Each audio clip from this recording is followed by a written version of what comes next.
Дух Святой, Ты приходишь с неба, как огонь, как в день Пятидесятницы. Меня наполни снова.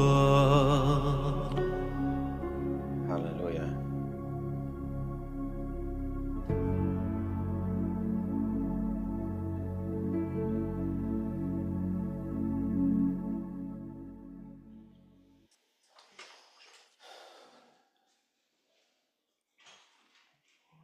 Na ką, brangieji?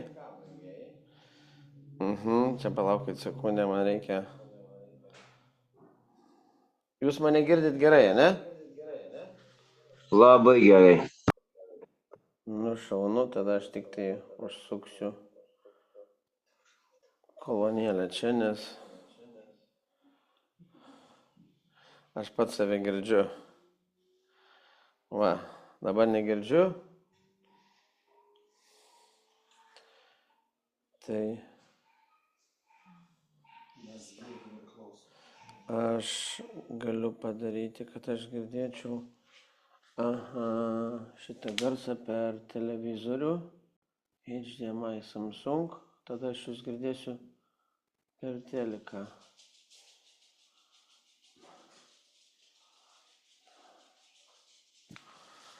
Pakalbėkit ką nors. Alô? O?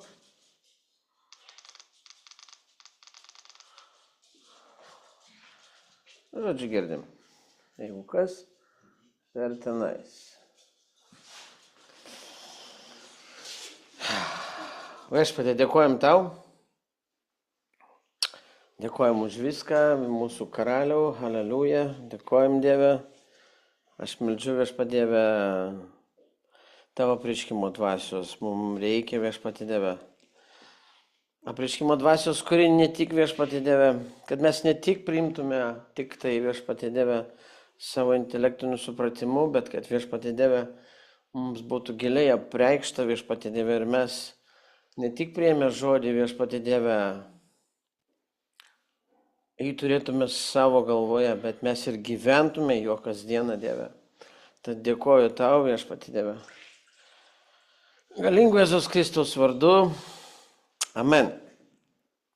Na ką, mes šiandieną eisime tolyn. Praeitą kartą mes pabaigėme ties šėtonų mainų sistemos. Amen. Kad ta mainų sistema vyksta ir mes šiandien eisime tolyn. Amen. Būtent vienas principas to yra pavaizduotas mums pradžios knygoj 25 skyriui tarp Ezavo ir Jokūbo. Aleliuja. Girdit mane, ne? Gerai, viskas gut. Labai gerai. Nu, super, va, gerai. Skaitau nuo 25 eilutės. Pirmasis buvo visas plaukuotas, jie pavadino jį Ezavu. Jo brolis gimdamas laikėsi Ezavo kulnies, jį pavadino Jokūbu. Tuo laiku Izaokui buvo 60 metų. Berniukams užaugus, Ezavas tapo gerų medžiotojų, laukų žmogumi, o Jokūbas buvo ramus ir mėgo gyventi palapinėse. Vienas mėgdavo, man reikia į miestą, man reikia pasaulį, man reikia judėti, o kitas mėgdavo gyventi palapinėse. Amen. Vienas vienur, kitas kitur. Izaokas mylėjo Ezavą, nes mėgo jo sumedžiotą žvėrieną. Bet Rebeka labiau mylėjo Jokūbą. Kartą Jokūbas išsivirė viralą, o Ezavas tarė Jokūbai, duok man savo raudonojo viralo. nes aš esu nuvargęs. Todėl ji praminė Edomų. O Jokūbas pasakė, parduok man savo pirmagimio teisę. Ezavas tarė, aš mirštu. Kągi man padės pirmagimystė? Kokios mintis, ne? Kągi man padės? Aš mirštu. Jis turėjo minėti, aš vis tiek mirsiu. Čia vertimas toks neteisingas, aš mirštu, ne? Aš mirsiu vis tiek, tipo, tai koks skirtumas, ne? Jokūbas pasakė, prisiek man. Taip jis prisiekė ir pardavė Jokūbui savo pirmagimio teisę. Tada Jokūbas davė Ezavui duonos ir lęšių viralų, jis valgė, gėrė ir pavalgęs išėjo. Taip Ezavas paniekino savo pirmagimystę. Aleliuja, paniekino, sako. Žmogus yra dvasinė valiuta. Kaip čia man? Taip, negalėjau, gerai. Žmogus yra dvasinė valiuta. Žmonės yra indai, ne? Per kuriuos gali daryti įtaką arba Dievo karalystė, arba tamsos karalystė. Ne? Nėra, yra du šaltiniai. Ne? Du medžiai, du šaltiniai. Gyvybės medis ir gėrio ir blogo pažinimo medis. Amen. Lygiai taip pat kaip pinigai naudojami, kaip priemonė keistis prekėmis ir paslaugomis fizinėje srityje, žmogus yra terpė, per kurią dvasinės jėgos Dievo ar šėtono įgyvendina savo tikslus. Amen. Raštas sako Romiečiams 6:13. Netiduokite savo narių kaip neteisumo įrankių nuodėmiai, bet pasiduokite Dievui. Amen. Mes vienu metu ar tampame arba vieno įrankio, arba kito įrankio. Aleliuja. Taigi, atsiduodami Dievui, jūs tampate valiuta jo karalystėje, skatinančią jo valią žemėje. Amen. Ir atvirkščiai, pasidavimas nuodėmiai ir pagundai paverčia jūs šėtono valiuta. Amen. Šėtono valiuta.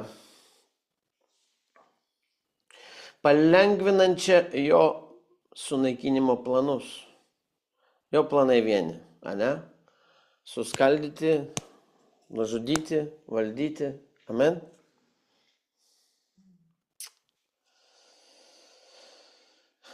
Pasirinkite šiandien, kam tarnausite. Ane? Jozuės 24:15. Šėtonas visada naudojo žmonės savo tikslams įgyvendyti. Parodykite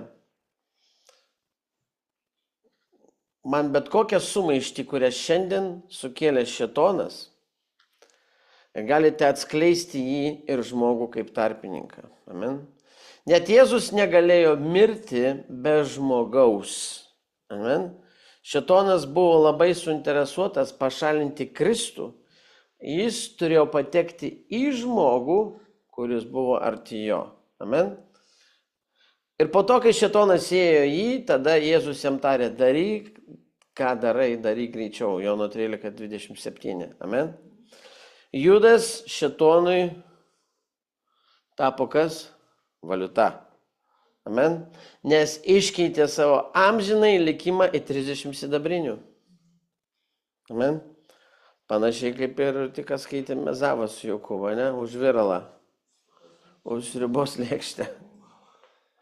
Suprantat? Kokie gyvenime gali būti pagundimai, ne? Ir jie pastoviai yra mūsų gyvenime. Mes, taip sakau, kaip prekybininkai, ne? Pasverdami, ne? Kaip Paulius tai paminėjo ir vadindavo, sako, mes turim rinkti, kas naudingiau, ne kas naudinga. Taigi, tada vienas iš 12 vardu Judas Iskarijotas nuėjo pas aukštosius kunigus ir tarė jiems, ką jūs man duosite jei aš jums jį atiduosiu. Ane? Ir jie sudarė sandorą dėl ko 30 sidabrinių. Ir nuo to laiko jisai ieškojo progos jį išduoti, raštas sako. Mato 26, nuo 14 iki 16 eilutės. Amen. Visi šėtono pasiūlymai ir sandoriai, jie baigėsi kuom? Sunaikinimu ir neviltimi. Amen. Šiandien daugelis yra naudojami kaip tamsos įrankiai, to nesuvokdami. Amen. Nesuvokdami. Kai kurie iš jų vyksta per geismą, godumą, pavydą ar pyktį. Asmenys nesąmoningai tampa vartais, per kuriuos velnias įgyja įtaką šeimose, bendruomenėse, tautose. Aleliuja. Žinokit, neužtenka gimti iš naujo, jūs turite kasdien sąmoningai atmesti šėtono pagundas ir įtakas. Amen. Žinot, visi, halleluja, aš gimiau iš naujo ir viskas. Nieko, greitai nuriedėsi žemyn. Amen. Jeigu nepasipriešinsi. Amen. Taigi, tad būkite klusnus Dievui, pasipriešinkite velniui ir jis bėgs nuo jūsų. Jokūbo 4:7. Amen. Vadinasi, priešintis mums reikia nuolatos. Amen. Dievo šventasis, tu turi suprasti, kad dvasinė sfera knibžda veiklos. Krūta juda, kaip skrusdelinas. Amen. Ten tiek vyksta. Tiek dangiškos, tiek demoniškos jėgos siekia paveikti ir apgyvendinti žmoniją. Efeziečiams 6:12 aiškiai tai sakoma, mes nekovojame su kūnu ir krauju, bet su kunigaikštystėmis, valdžiomis, šio pasaulio, tamsybių valdovais ir dvasinėmis nedorybėmis aukštybėse. Ane? Dvasinės jėgos nukreiptos į žmonės dėl jų unikalios kaip Dievo kūrinijos padėties. Žmogaus viduje slypintis potencialas yra toks didelis, kad net pragaro legionai siekia apsigyvendinti žmonių induose. Amen? Mes irgi tai iš raštų žinom, kai sako, koks tavo vardas, sako, mūsų daug, mes legionas. Ne? Kokio dydžio institucija yra žmogus, jei legionai gali gyventi. Amen? Suprantat? Ir visi iš jų nori išreikšti save per šitą indą. Taip yra todėl, kad žmogus, kas yra amžina, sakykit, amžina Dievo buveinė. O tai reiškia, kad žmonija buvo sukurta būti visagalio buveinė. Amen. Jei pats Dievas nori apsigyventi žmoguje, tai nenuostabu, kad šėtonas savo pavydu siekia užimti tą pačią erdvę. Ar nežinote, kad jūs esate kas? Dievo šventykla ir kad jumise gyvena kas? Dievo dvasia, Korintiečiams 3:16. Šėtonas tai siekia savo seną taktiką, kuri kas yra apgaulė. Apgaulė yra viena iš šėtono veiksmingiausios priemonės. Biblija vadina jį kuo? Melo tėvu. Jūs esate iš savo tėvo velnio ir vykdote savo tėvo norus, geidulius. Amen? Visi kalba. Jis nuo pat pradžių buvo kas? Melagis. Žmogžudys. Nepasiliko tiesoje, nes jame nėra tiesos. Kalbėdamas melą, jis kalba apie savo. Amen, nes jis melagis ir jų tėvas. Jono 8:4:4. Neapsigaukite, raštas sako, iš Dievo nepasišaipysi, nes ką žmogus sėja, tą ir pjaus. Galatams 6:7. Šėtonas gali pasiūlyti jums laikinus malonumus dabar, bet būkite tikri, kad kiekviena nuodėmė turi visada ilgalaikių pasiekmių. Todėl turite būti dvasiškai budrus. Būdami dvasiškai budrus, būti tokiu reiškia nuolat melstis, pasnikauti, apmastyti Dievo žodį, gyventi tame. Amen? Po to aš trupučiuką pavyzdukais tokiais jums papasakosiu. Tai reikalauja, kad jūs taip pat suderintumėt šventąją dvasią, kad bet koks padirbinys iš tamsos karalystės būtų nedelsant atpažintas ir atmestas. Nes kova tarp Dievo karalystės ir tamsos kasdien vyksta kur mūsų gyvenimuose. Amen. Jūs privalote suprasti, kad žmonija yra šio mūšio centre.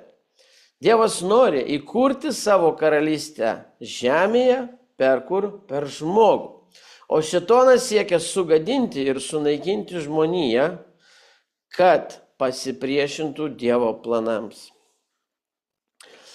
Ką raštas sako? Tetinė tavo karalystė, teesie tavo valia, kaip danguje, taip ir žemėje, ne? Mato 60.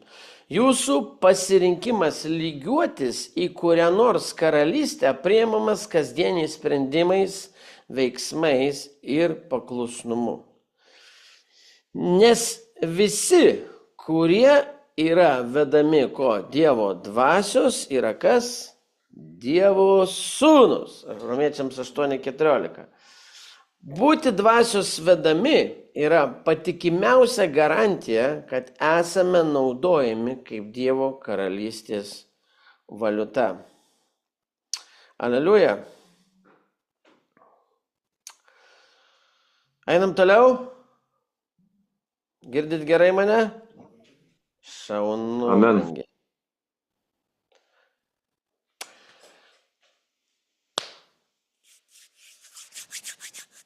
Yra toks minimas žodis atidengtų veidų, ne? Korintiečiams laiške. Pažiūrime, ką tai reiškia. Amen. Iš tikrųjų tai yra paslaptis, tai yra atidengto veido vartai. Amen. Labai greitai įvaldydami ir tobulėdami šioje šviesove pereisime į įvairias sferas, tokias kaip mėnulio, saulės ir žvaigždžių karalystės.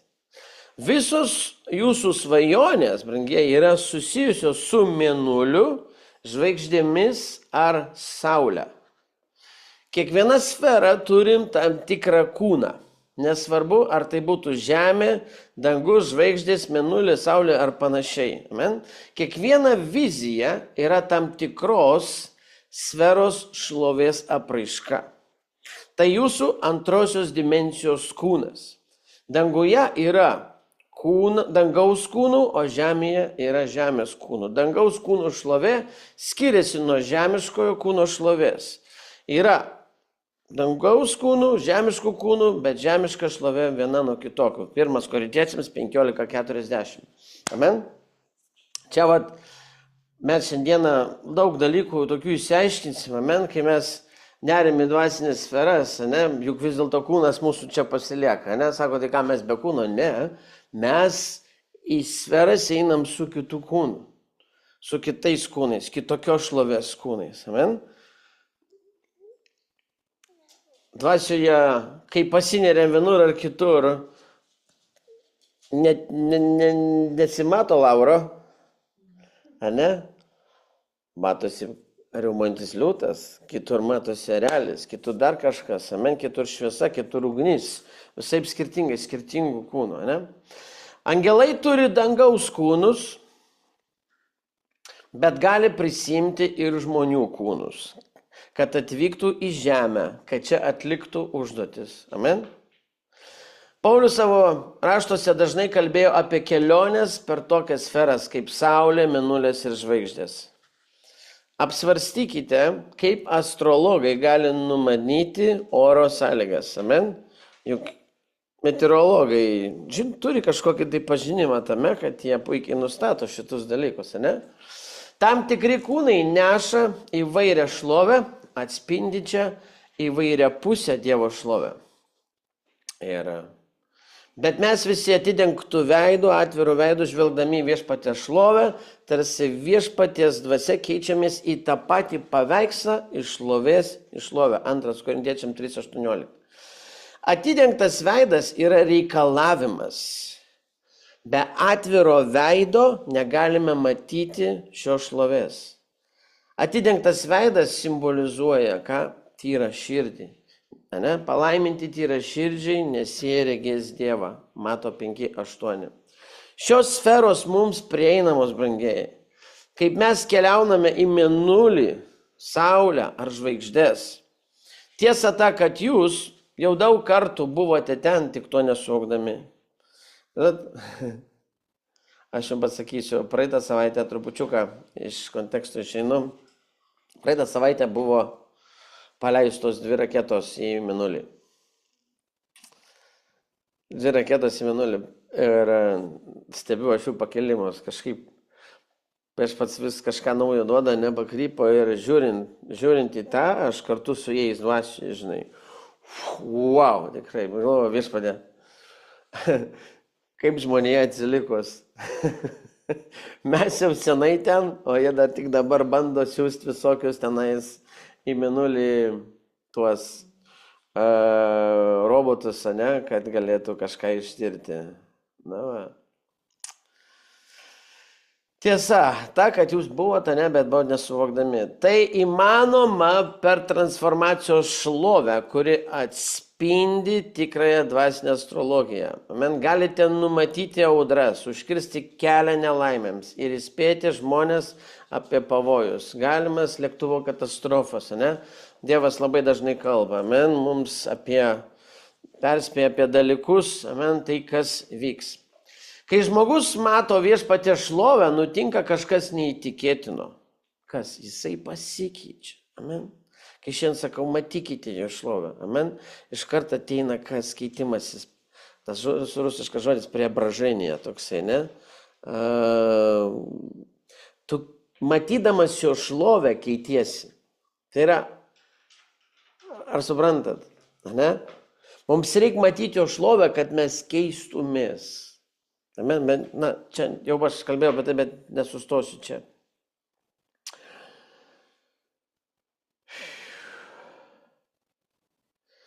Žodis pasikeitęs reiškia perkeistas. Amen.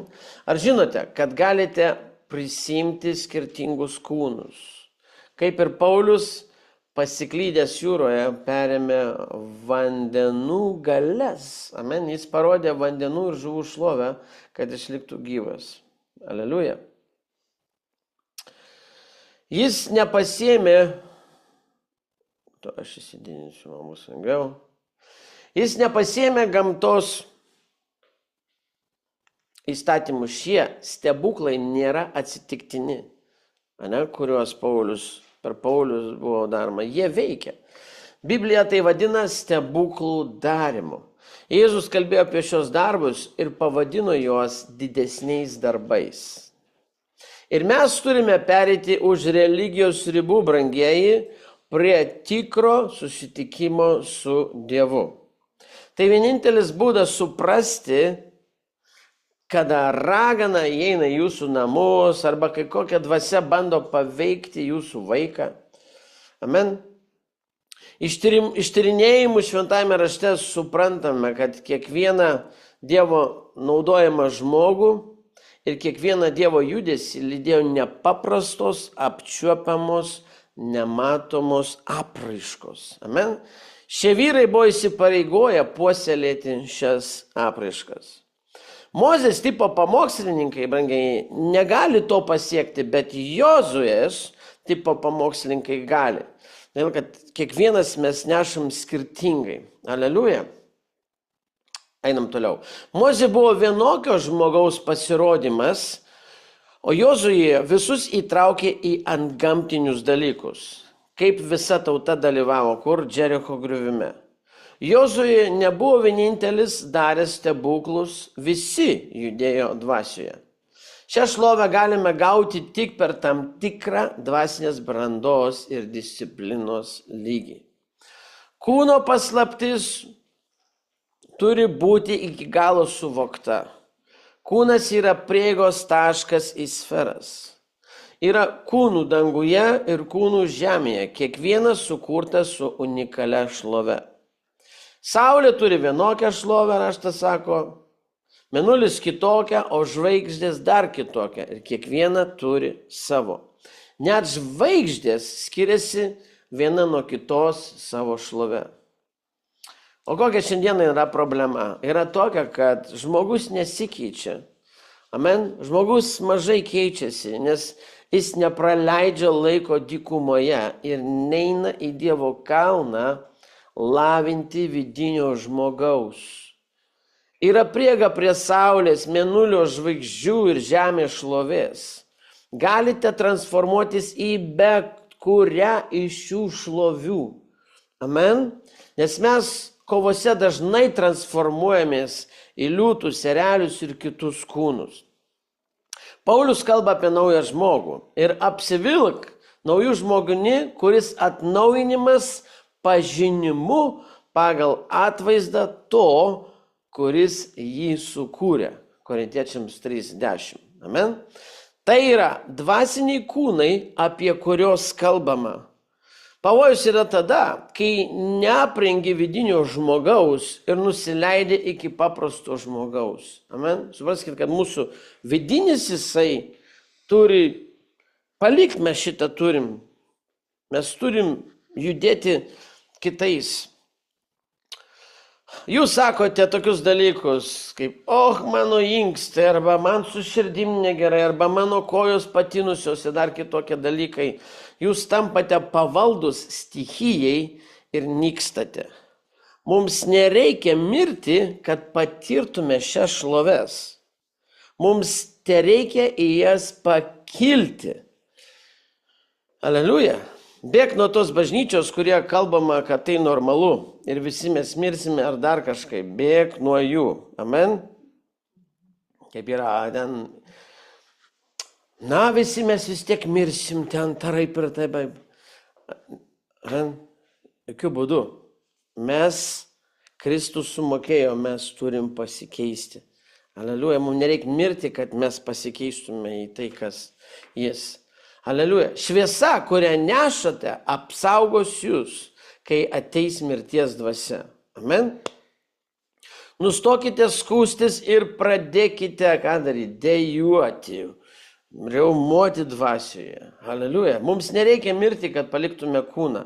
Mes jau dabar galime prieiti prie savo negandančio kūno, kuris yra uždengtas ir apsaugotas viešpaties šlove. Amen. Supraskit, toje vietoje, kada mes tik tai pradedame teleportuotis, skrendame, regėjimuose kažkur, vyksta teleportacija, paėmimas, persveras. Jūs jau veikiate amžinajam gyvenime, judate. Ne? Atrodo, tai kas bus, jeigu damirsiu?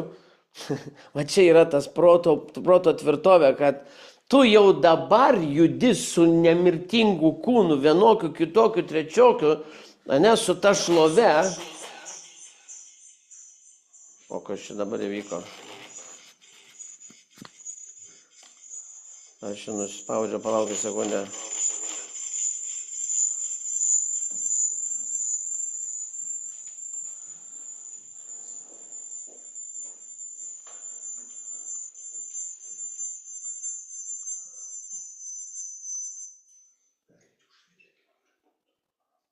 Kažkaip garsas čia atsisuko.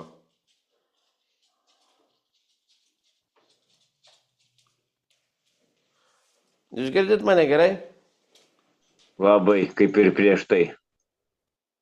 Pas mane čia kažkas, matyt, per garsiai kalbu, didelės energijos čia jungia garsą, bet net nesiliečiau.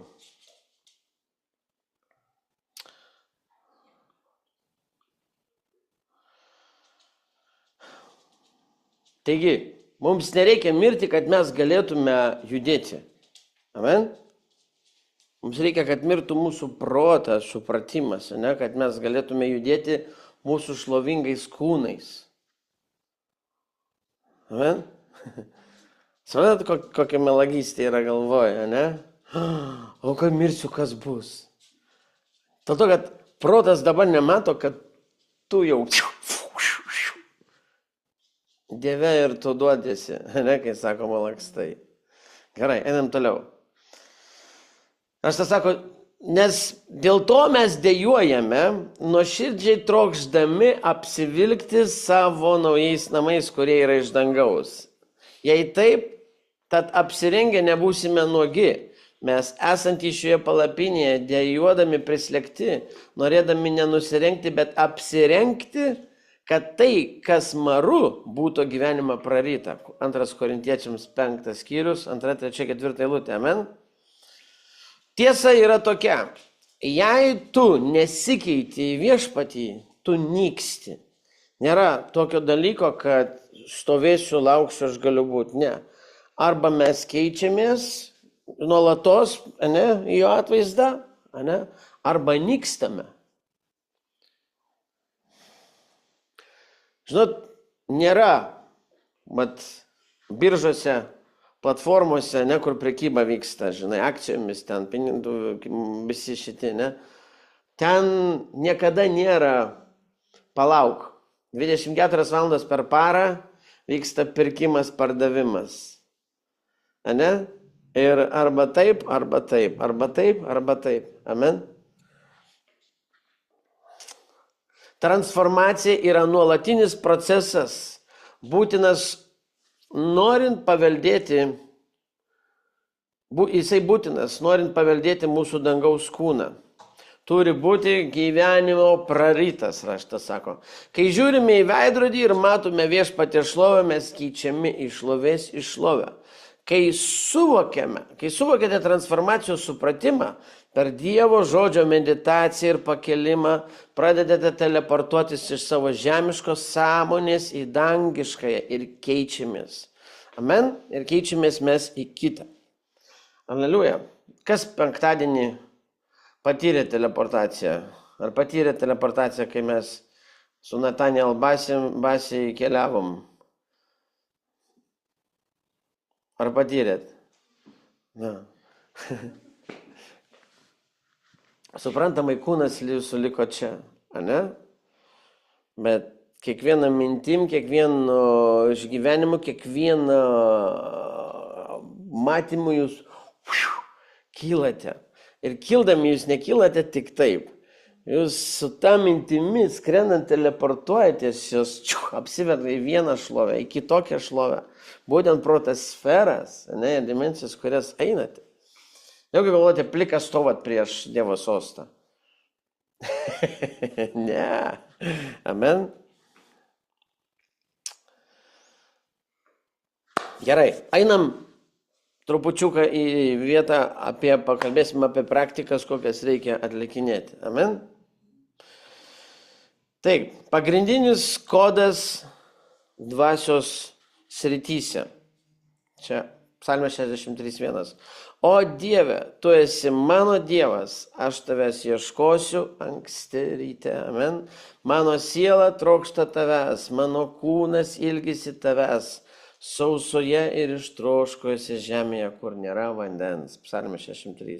Na. Palaiminti, kurie alksta ir trokšta teisumo, nes jie bus pasotinti. Mato 5:6 eilutė, ne? Tik tie, kurie nuoširdžiai trokšta gilesnių Dievo matmenų, ne, dimensijų, sakykime, ne, gali suvokti gilius dvasinės sferos apreiškimus.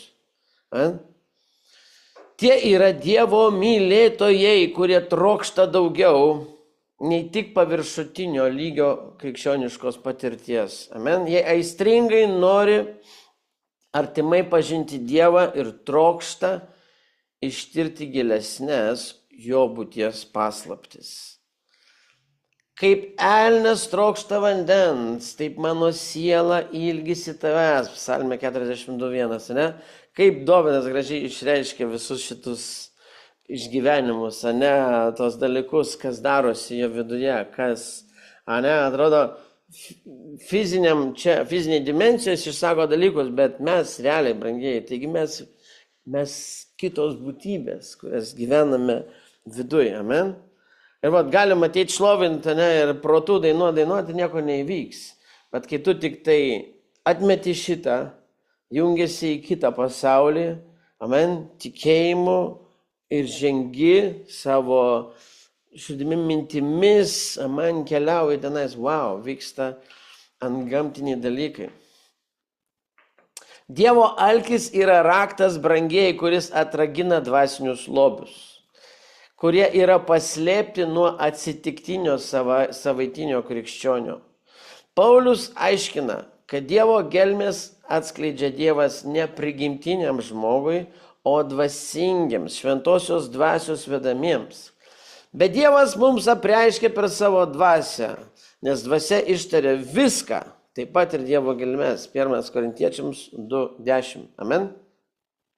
Šis raštas patvirtina, kad Dievas atskleidžia savo paslaptis tik tiems, kurie yra suderinti su šventąja dvasia, o ne tiems, kurie yra dvasiškai nesubrendę ar pasaulietiški. Dievas nėra suinteresuotas atskleisti savo tikslo pilnatvę tiems, kurie lieka dvasinėje kūdikystėje ar kūniškoje būsenoje. Norint giliau eiti su Dievu, būtinas dvasinis augimas. Amen. Kai buvau vaikas, kalbėjau kaip vaikas, supratau kaip vaikas, galvojau kaip vaikas, bet kai tapau vyru, atsisakiau ko vaikiškų dalykų. 1 Korintiečiams 13:11. Žinot, tas formatas bažnyčių, kada jie suaugia ir jis tęsiasi 10, 20, 30, 40 metų ir žmonės nesikeičia, viskas, jie likę kūdikiais, nesupranta, kad tie pastoriai likę kūdikiais, evangelistai likę kūdikiais, mokytojai likę kūdikiais, jie nepajudėja nieko, nes viskas tas pats kartojasi. Ta pačią košę vaikų pienelį košytę, tą patį valgo.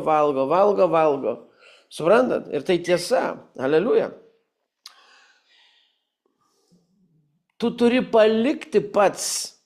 Kai buvau vaikas, kalbėjau, supratau, kai vaikas galvojau, bet kai tapau vyru, palikau kas vaikiška.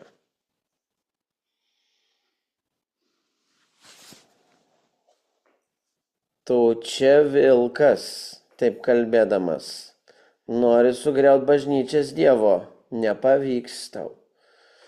Iš čia susikūrė maldos grupės, kad vogtų iš bažnyčių asmenis. Kas jis toks, apsimetėlis.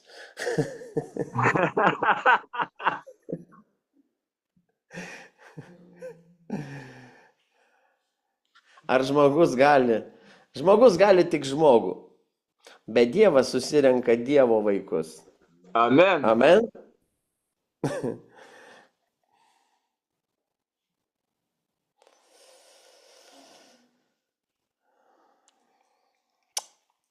Amen. Taigi šis raštas patvirtina, kad Dievas atskleidžia savo paslaptis tik tiems, kurie yra suderinti su šventąja dvasia, o ne tiems, kurie yra dvasiškai nesubrendę. Amen. Norėdami patirti dvasios dimensijas, turi augti už vaikiško mąstymo ir priimti brandą. Pilnas raštas apie tai kalba. Amen.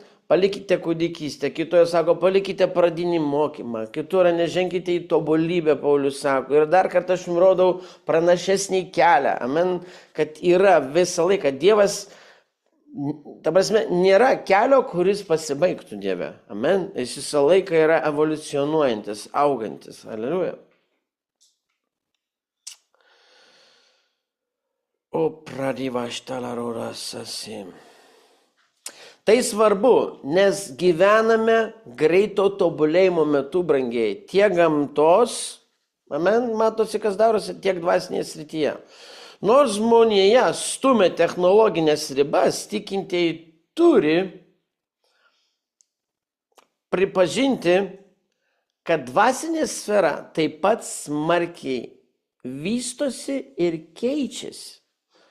Aš įrašiau, kad pasaulio technologijos ir jo žingsniai tai šešėlis dvasinio pasaulio atsiverimo. Jėzus išpranašavo tokius dalykus sakydamas, ir bus ženklų saulėje, mėnulėje ir žvaigždėse.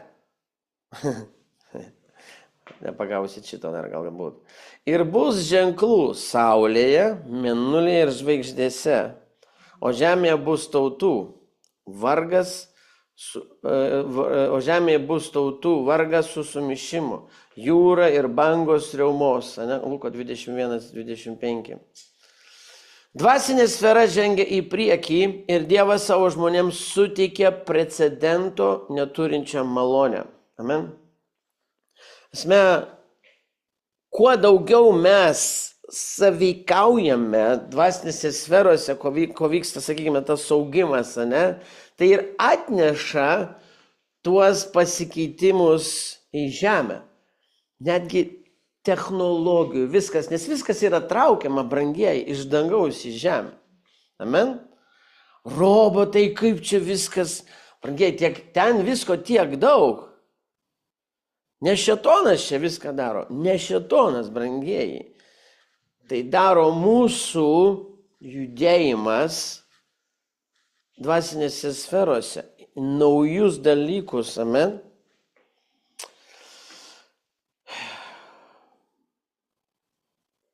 Man reikia, kad žinotumėte, kad šioje dvasinėje civilizacijoje yra dvi žmonių grupės.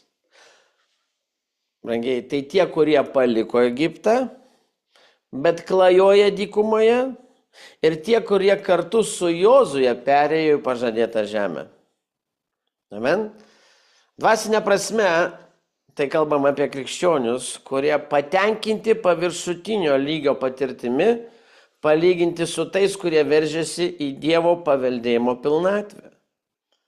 Mes vakar su sese kalbėjom apie kitus, kaip sakoma, išvelgiame į tos, ir sakom, vieni vienaip, kiti kitaip, taip. Vieniems užtenka to, amen. Vieniems užtenka to, kurie yra, kaip jie gyvena, jie patenkinti, patenkinti, nepatenkinti. Aš žinau, kad jie nepatenkinti, jie galvoja, kad jie patenkinti. Nes pasitenkinimas ateina iš jo pilnatvės, ne? Todėl jie galvoja, kad jie patenkinti, jie toliau yra kas melo apgaubti. Amen. Tik tai kalbėdami savo, įtikindami save, ne, būtent tai žodžiais Biblijos ar kom, jie galvoja, kad viskas gerai. Bet nėra taip. Gerai. Ne, žengiam toliau.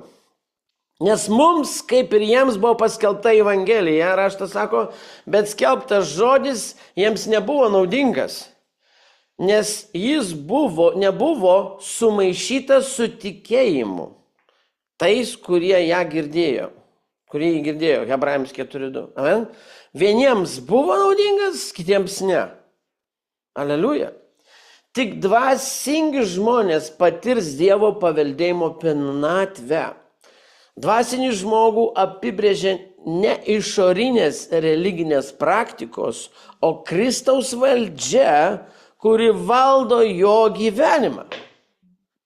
Amen? Nes kūniškas mąstymas yra mirtis, o dvasiškai mąstydamas žmogus turės gyvenimą ir ramybę. Romiečiams 8:6. Dvasinis žmogus gyvena Kristui, viešpataujant, apreikšdamas jo galią ir buvimą visose gyvenimo srityse. Jis klesti spaudžiamas, auga net iššūkių apsuktyje, panašiai kaip liūtas, kuris susiduria su sunkumais. Amen? Oi, galvoju, liūtas nepatiria sunkumų, kartais net ir kosongo išduria jį.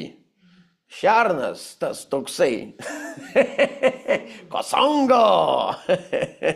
Susiduria, galvoja, kiek aš turiu čia lakstyti, kad jį pagaučiau. O kosongo 16 cilindrų savo įsikuria, ant bulinių, opa, ir įvaro į savo griovį. Susiduria su sunkumais liūtai. Amen. Gerai, žengiam toliau.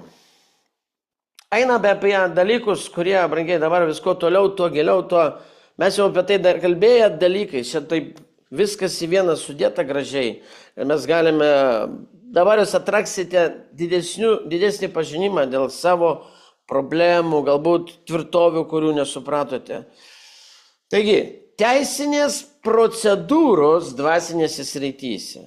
Amen. Šėtonas nėra problema, brangiai, problema yra mūsų atsakas į jo išpolius. Amen.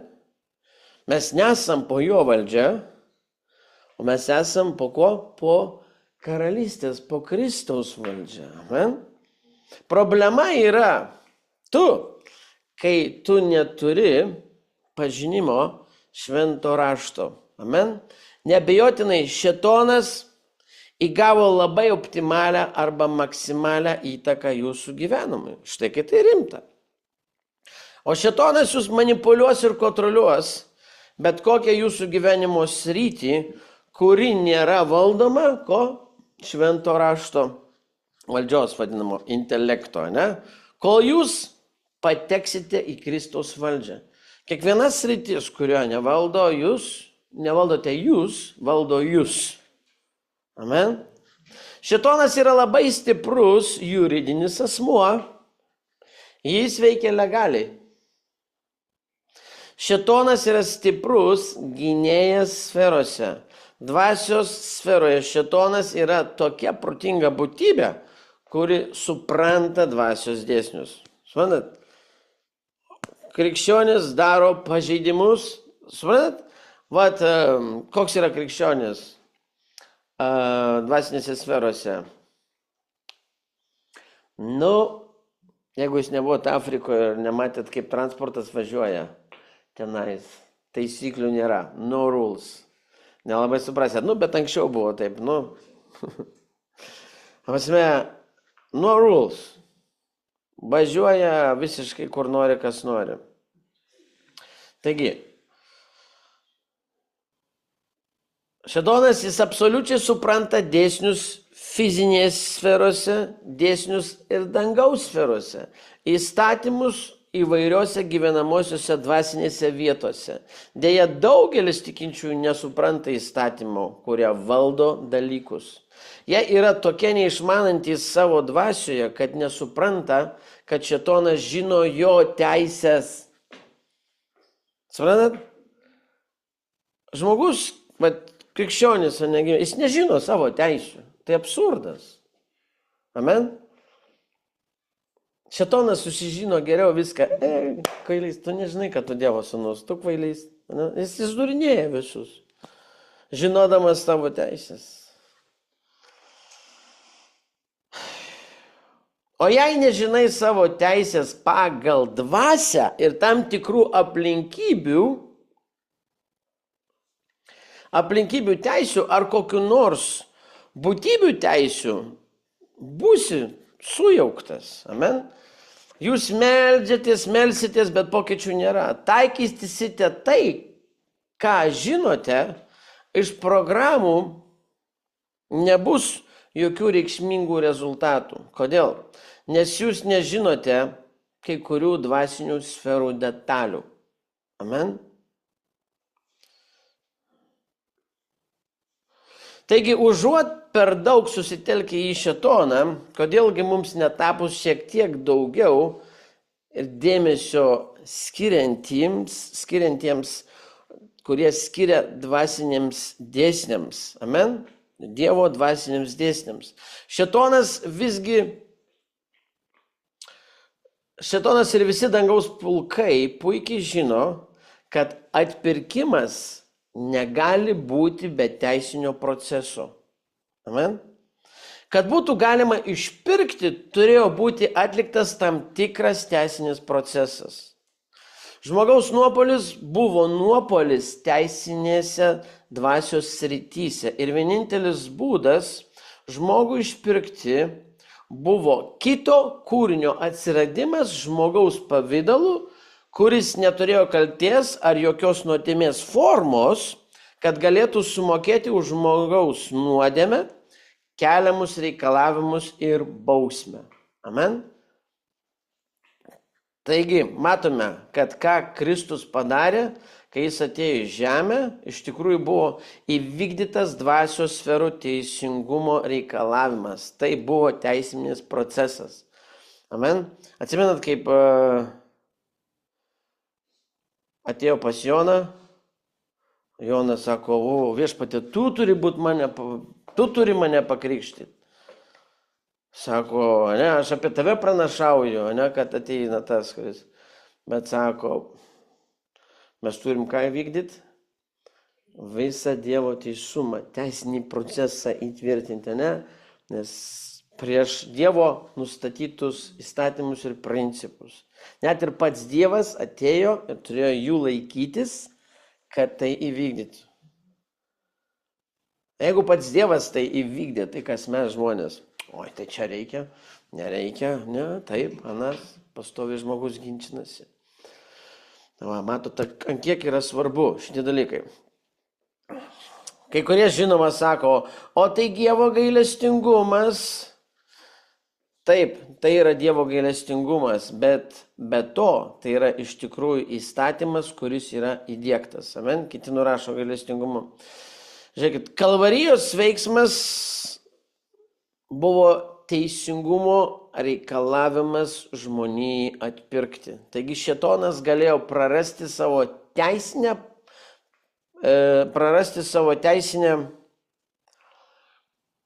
valdžią žmonijai tik tuo pagrindu, kad Jėzus kabės ant tos Kalvarijos kalno, ne ant kryžio, ir sumokės deramų procesų už žmonijos atpirkimą. Amen?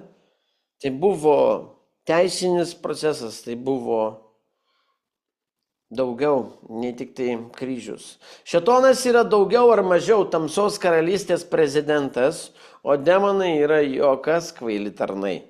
Demonai yra jo angelai ir angelų palikuonis kitos dvasios.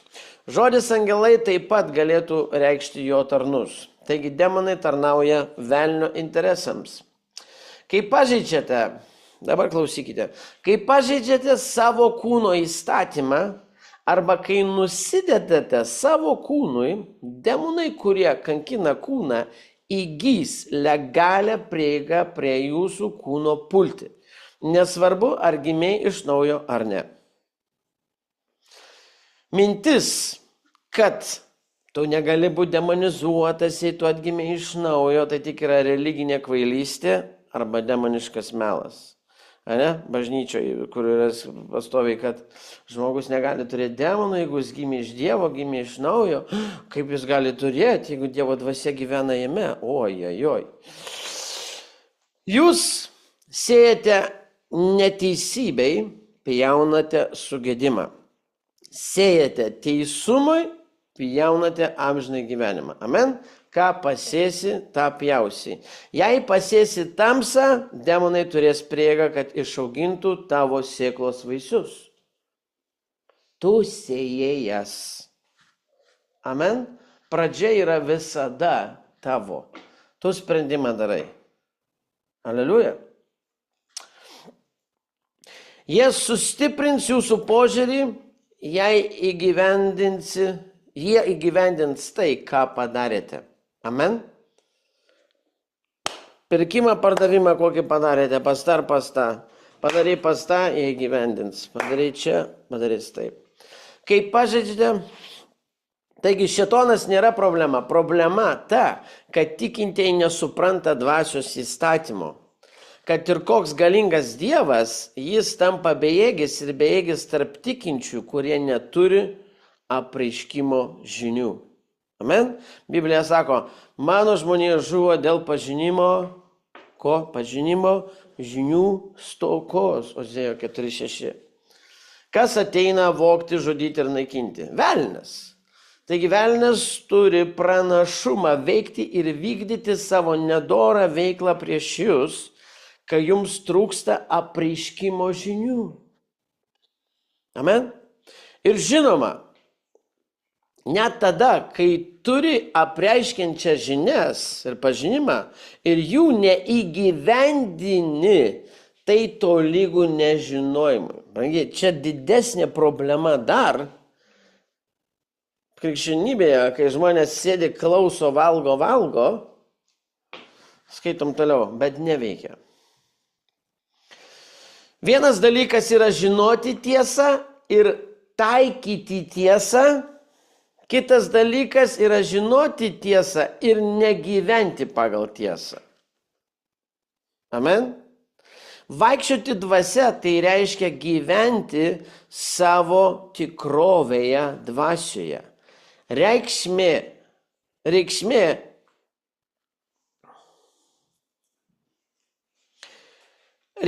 jei žinote tiesą, vadinasi, taikykite tas žinias savo gyvenimui. Amen.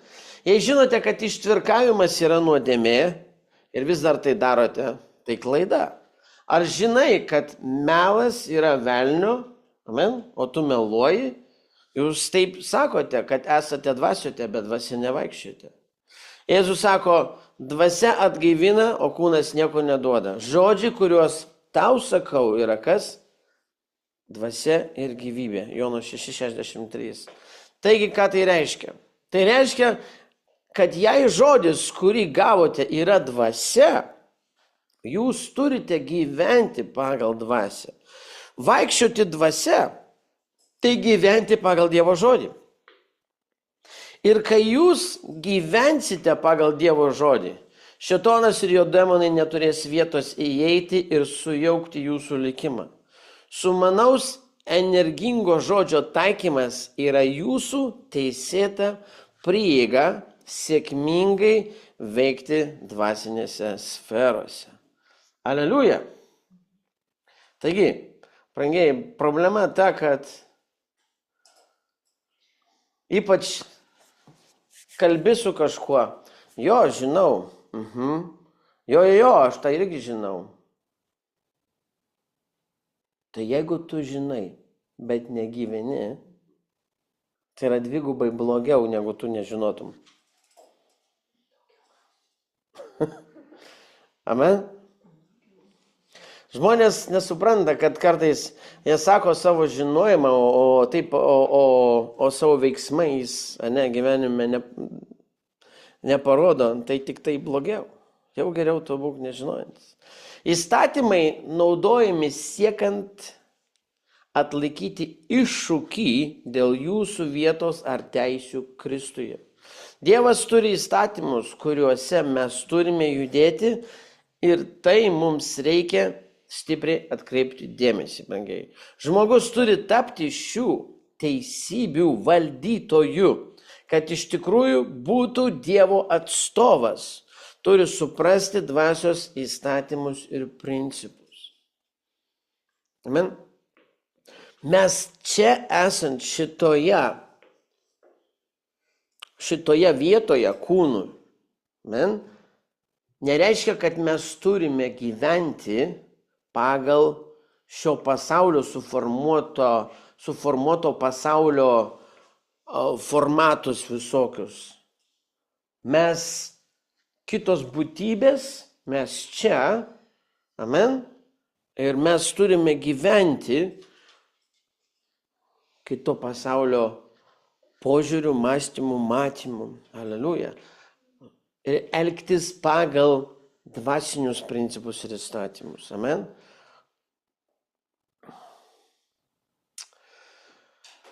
Ar jūs su manim?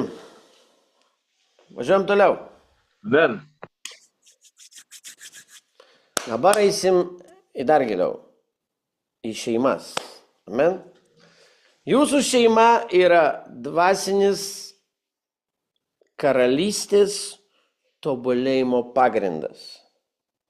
Šeima yra ne tik socialinė institucija, bet ir dvasinis vienetas, Dievo sukurtas bendruomenėms ir tautoms formuoti. Šeimos sudaro Dievo karalystės statybinius blokus. Kai šeima susivienyje Kristuje, ji tampa dieviškos įtakos žemėje tvirtovė. Tačiau priešas žino, kad šeimos vienetas gali įkurti Dievo karalystę. Todėl padarys viską, ką gali, kad ją sunaikintų. Susiskaldimas, pasipiktinimas ir neatleidimas šeimose yra pagrindinė jo taktika. Kaip sakė Jėzus, kiekviena karalystė susiskaldžiusi su savimi yra sunaikinta ir kiekvienas miestas ar namas susiskaldęs su savimi neišsilaikys.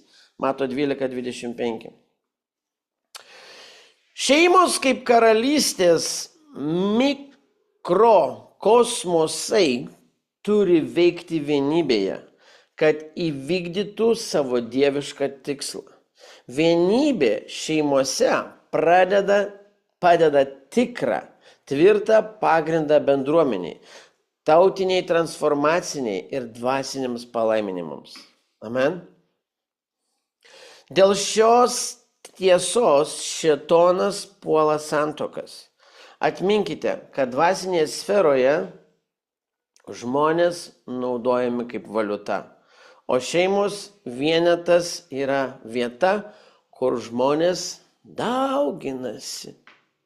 Amen. Taigi santuoka dvasinėje srityje yra kur kas daugiau nei socialinė sutartis.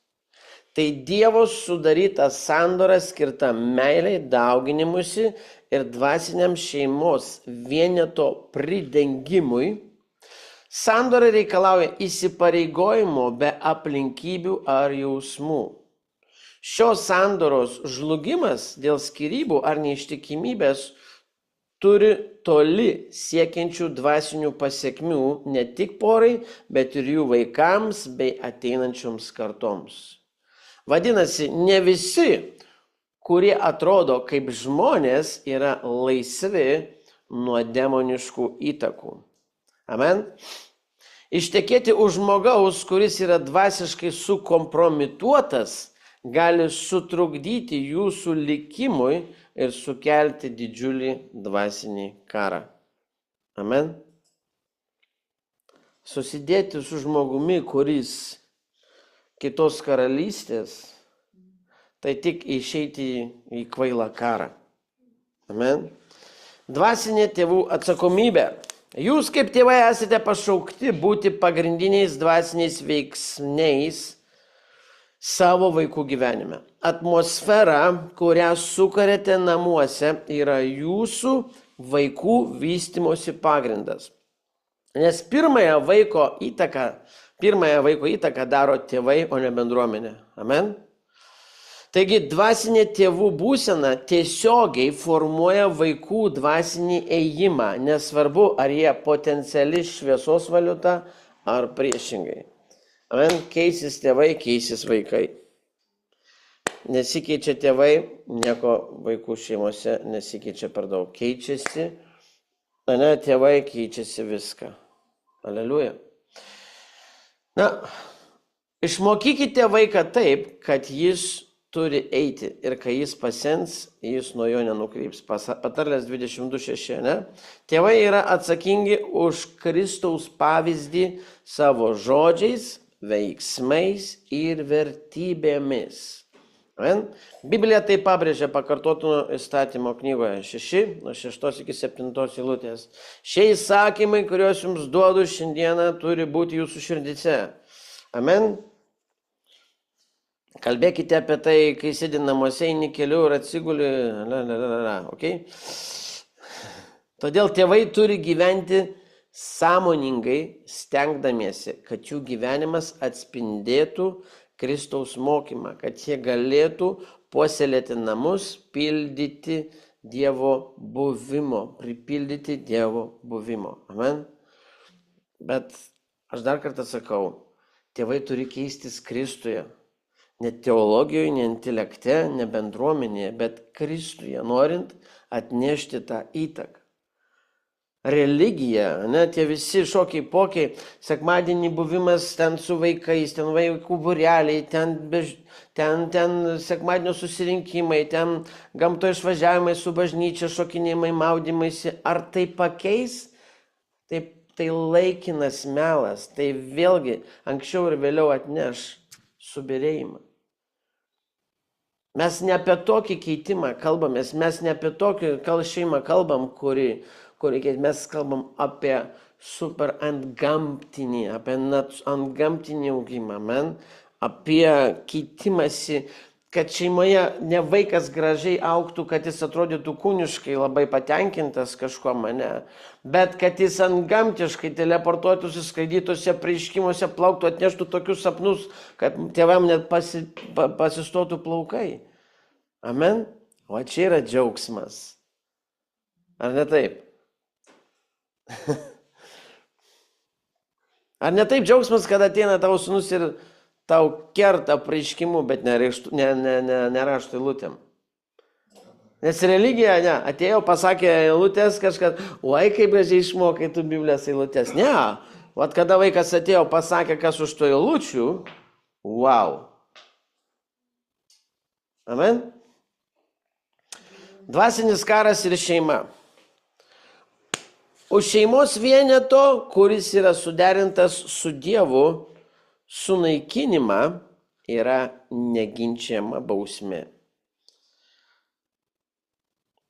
Tas, kas griauna šeimas ar kišasi, Dievas pats labai aktyviai veikia. Išgirskit.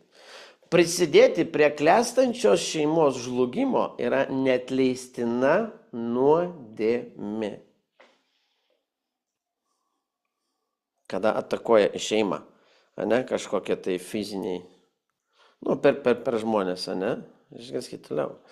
Šeimos vienybė yra šventa ir turi būti saugoma bet kokia kaina. Šėtono tikslas yra pasėti nesantaikos sėklas šeimose, nes jis žino, kad padalinti namai negali išsilaikyti.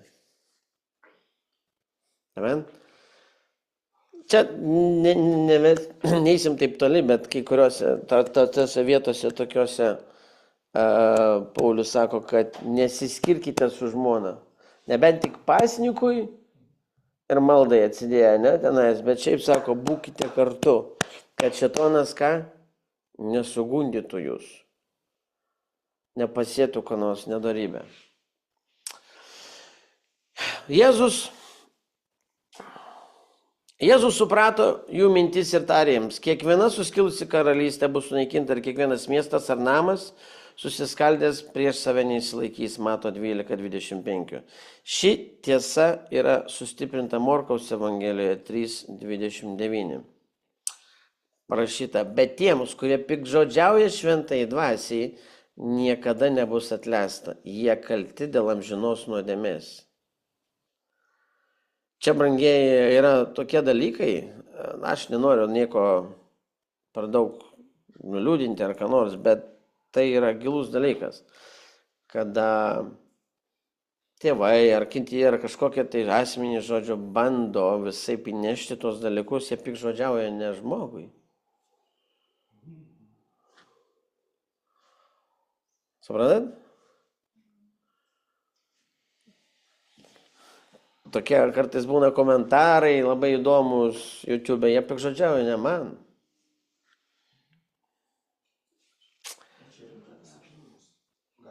Šeimos, kuri klesti pagal Dievo tikslą, naikinimas gali būti vertinamas kaip dieviško šventosios dvasios darbo tame vienete piktžodžiavimas. Šiame kontekste įsitraukti į dvasinį karą reiškia aktyvę šeimos apsauga tiek nuo vidinių, tiek nuo išorinių grėsmių. Kiekviena šeima yra karo ir ginčų objektas. Nes šeimos vienetas yra vieta, kur kariai gaunami iš šviesos arba tamsos. Amen. Iš jos gimsta vienokie ar kitokie kariai. Aleliuja. Vakar mes žiūrėjom su Ingrida trumpai apie kalėjimus, apie grupę M13, Mi-13. Žinot, pasaulio stipriausi žudikai, apie gangsteriai, Mi-13. Dabar jų deportacija vyksta iš Amerikos. Ir yra pasaulyje kalėjimai tokie, kurie būtent tų grupuočių visų, mane stipriausių, kad ten tokie žudikai pasaulio, kad ten nėra žiauresnio, nėra. Ten grinai parsidavę velniui visi. Ne? Visai velnio kariai, tatuiruotės, nuo ko iki galvos, visi, žinai, įsivarę. Kiti ragus išsipiešę, šeši, ten vaizdas. Ir viena patalpa tokia, kai gal dvigubas šitas kambarys, ne, su metaliniam bertvarom, jų gyvena ten po 50, po 70, įleisti visam iki gyvenimo galo. Jie įleisti į tą, jie nemato dienos šviesos, daugiau nematys gyvenime, nei šviesos nieko. Vienas tualetas, bačka vandens ir jų nuo 50 iki 70 tenais tam vienam visų tų vilnių. Bet Dievo malonė leidžia ateiti evangelistam, pryčinti ten, mokyti Dievo žodžio, tai net vienas ar kitas ten pasakoja, sako, kurie atgailauja, sako, nesvarbu, kad mirsim čia, bet svarbu, kad sielos išgelbėtų, žinai. Taigi, mes gimdom vienokius ar kitokius karius. Amen. Neleiskite velniui pastatyti savo karinės bazės jūsų šeimoje. Amen. Santakos vientisumas, tėvų atsakomybė ir vienybė šeimose yra dvasiniai Dievo įstatymai. Saugoti šeimą nuo dvasinių išpolių ir ugdyti jų. Į Kristų orientuota aplinka yra svarbiausia, norint pamatyti jo karalystę ateinančią žemėje, kaip ir danguje. Jei viešpats nestato namų, statytojai veltui triūs, raštas sako. Jei viešpats nežiūri miesto, sargybiniai stovi tuščiai čia ir budi. Psalmė 227:1. Amen. Aleliuja. Taigi, žengiam toliau. Transformacijos vartai. Visur yra vartai. Amen. Yra ir transformacijos vartai. Kelias į atkūrimą ir įgalinimą slypi transformacijos procese, kuris iš esmės yra susijęs su mūsų proto atsinaujinimu. Ir neprisitaikykite prie šio pasaulio, bet pasikeiskite. Amen.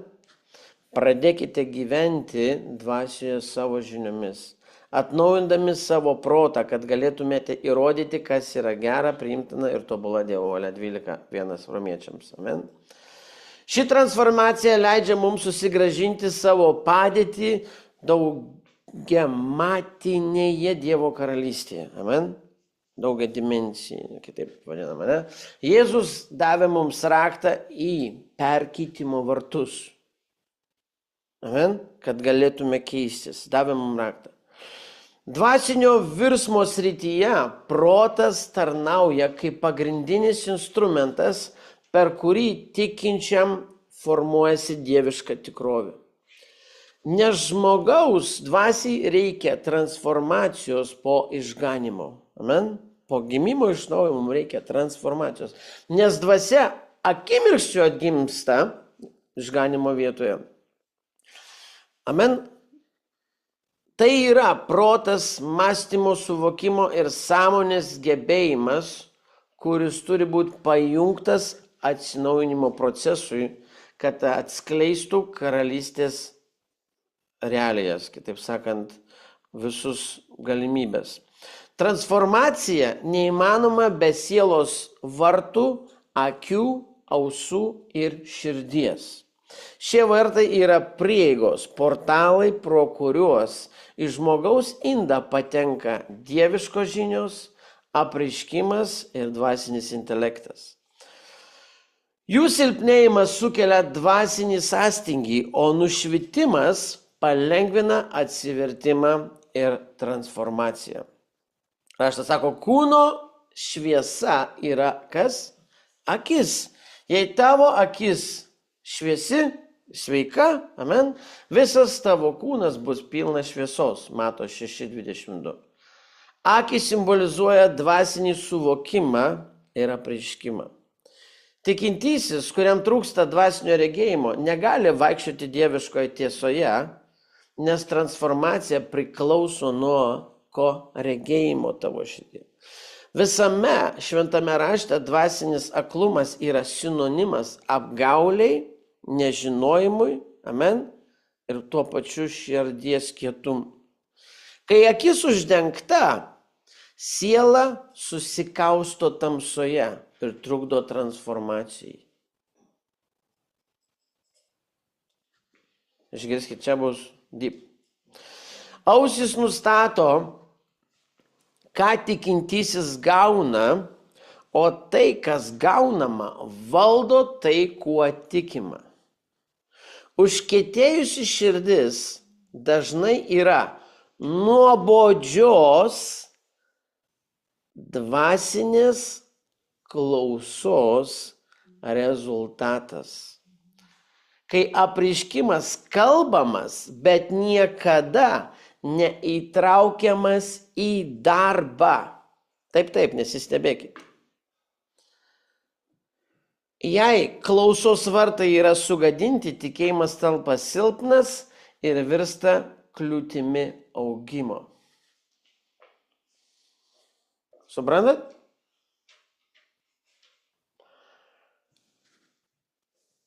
Klausimas ir neveikimas užkietina širdį.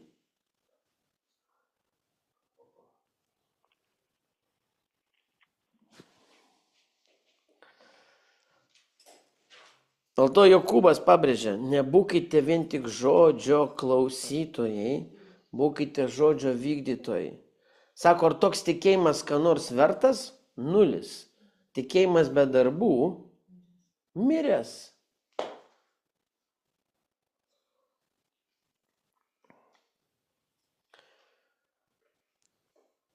Nes intelektinis pažinimas, ką užstiprina? Puikybę. Teologinis, intelektinis, visas šitas, bet ne dvasinio žmogaus. Amen. Jisai užkietina širdį. Nueikit dabar į lietuvišką bažnyčią, pradėkite apreiškimų biškį dvasinių pamėtyti. Opa, jūs kaip išauksite greitai.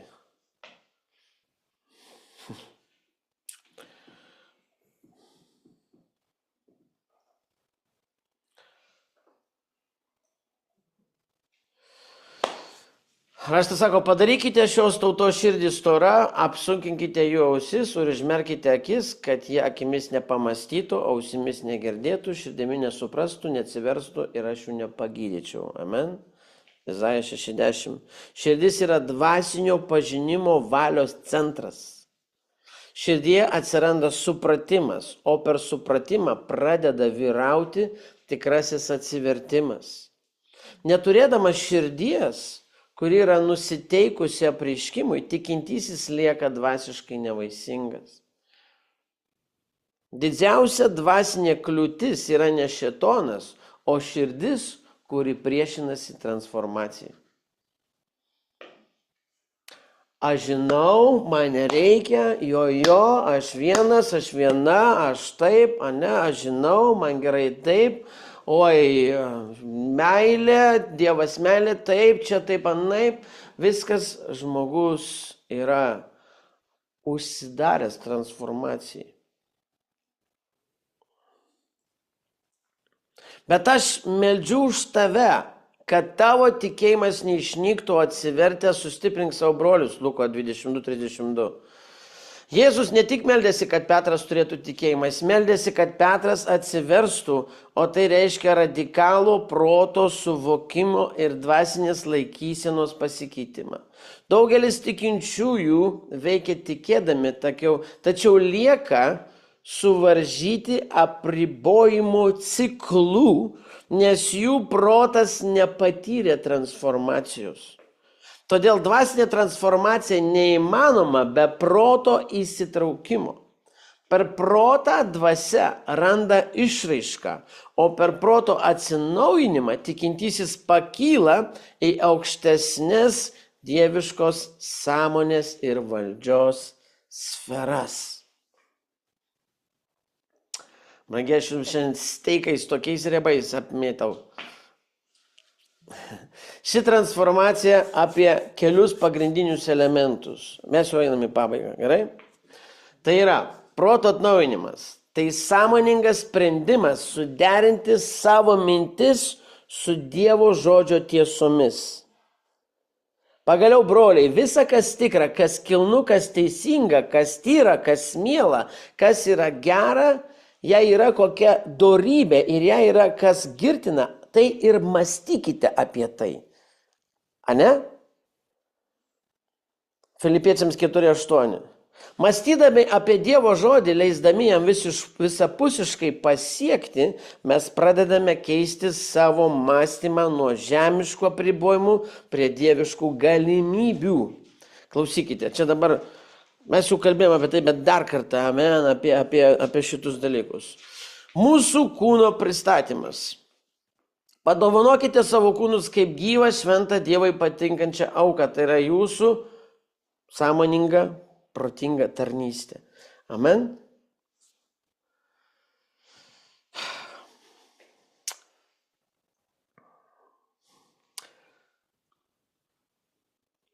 Mūsų kūnai yra šventosios dvasios gyvenančios nepriekaištingai šventumo, amen, šventyklos.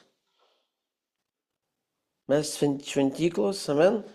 Kaip elgiatės su savo kūnu įtakoja jūsų dvasinę būseną ir gebėjimą veikti aukštesnėse sferose. Kaip elgiatės su savo kūnu įtakoja jūsų dvasinę būseną, kartoju, ir gebėjimą veikti aukštesnėse sferose.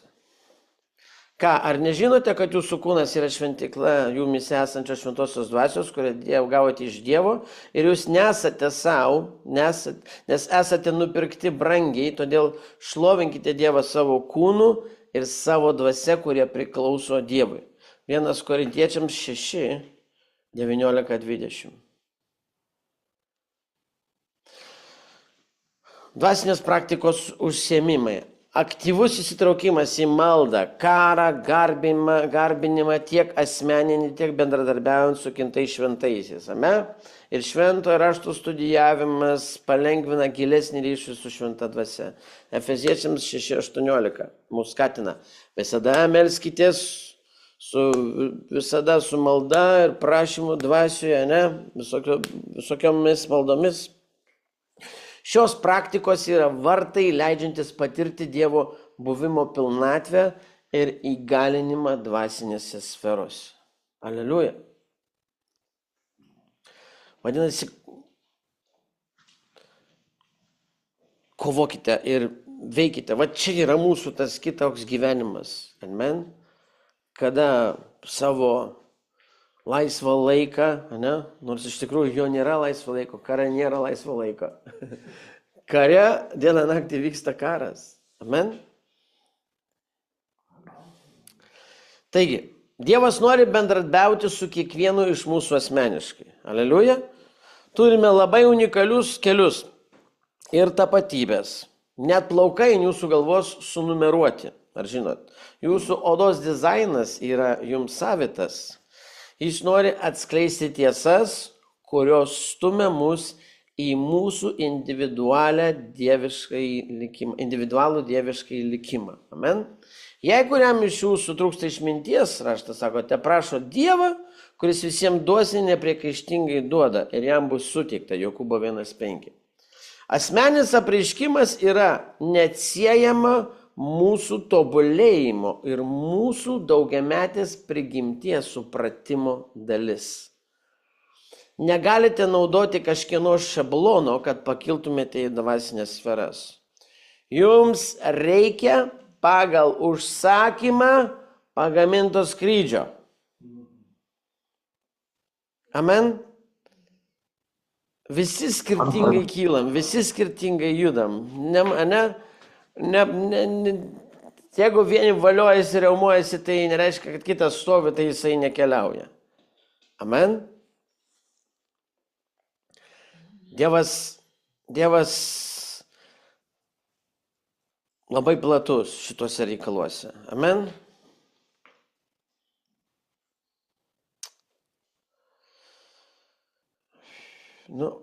Čia dar turiu kai ką pasirašęs, bet praleisiu. Taip, mūsų kaip dvasinių būtybių vaidmuo yra suprasti apie dievišką tikslą, pavyzdžiui. Kai žmonės, kurie dabar gimė dvasia, sukurti pagal Dievo paveikslą, esame pašaukti dalyvauti jo dieviškose planuose. Amen?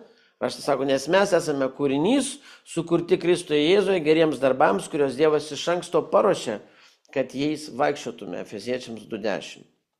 Mūsų egzistavimas yra tikslingas, brangieji, o mūsų veiksmai gali arba kelti Dievo karalystę, arba leisti įsiskverbti tamsai. Pasirinkimo jėga. Kiekvienas mūsų priimtas sprendimas turi dvasinį svorį. Turime išlikti budrus dėl mainų, kuriuose dalyvaujame, kaip pabrėžiame Mato 16:26. Nes kokia nauda žmogui, jei jis laimėtų visą pasaulį, o prarastų sielą.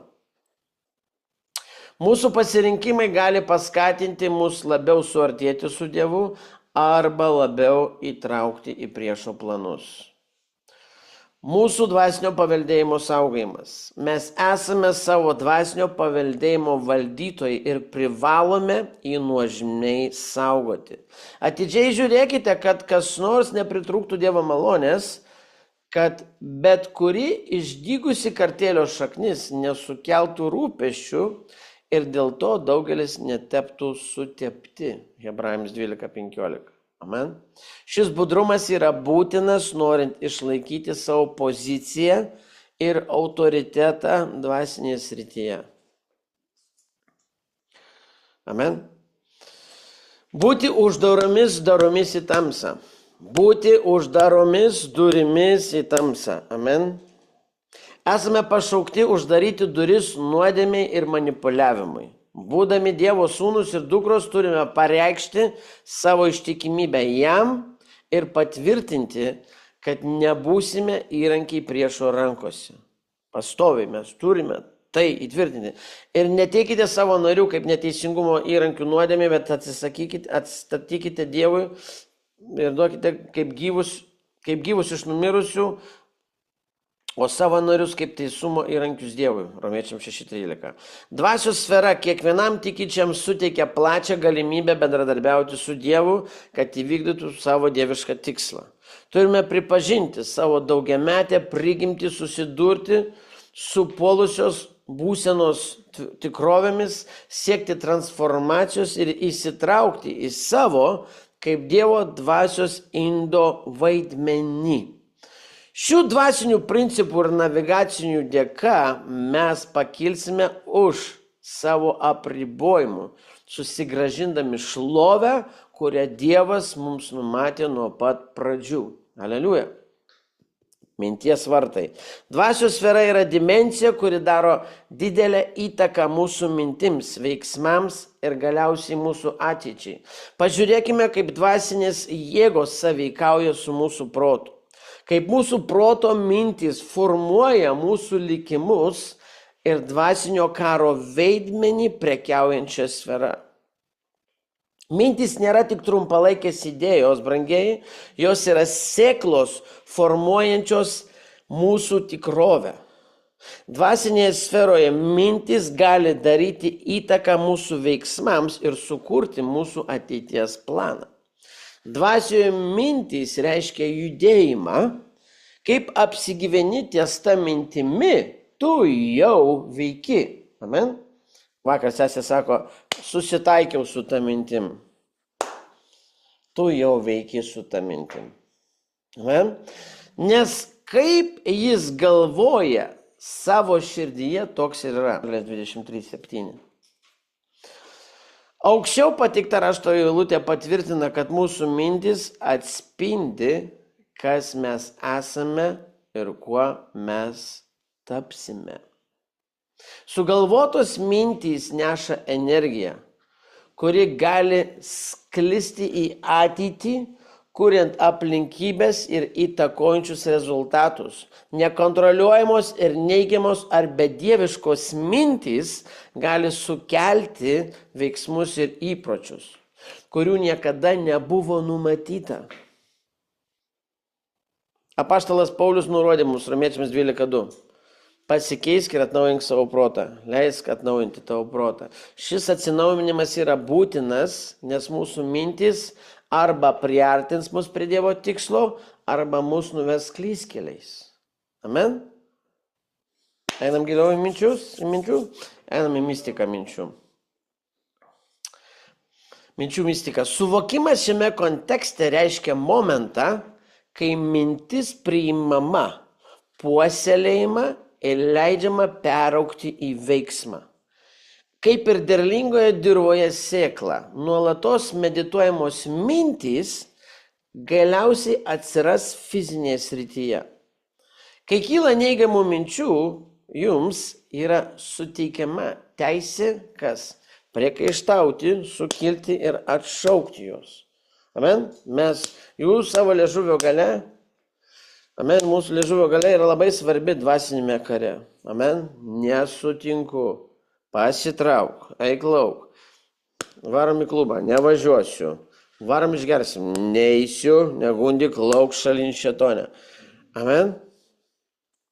Mirtis ir gyvybė yra liežuvio galioje. Patarlės 18:21. Amen. Priešas veikia tada, kai randa laisvą vietą. Jeigu jūs patys nekuriate ir pastoviai neskelbėte, ne? Netgi kai jūs, daleiskim, poilsiaujate, ne? Jūs galite vaikščioti ir sakyti, wow, aš Dievo karys, aš milijardierius, aš šlovės vyras Dievo rankose. Ir jūs užimsite save statydindami.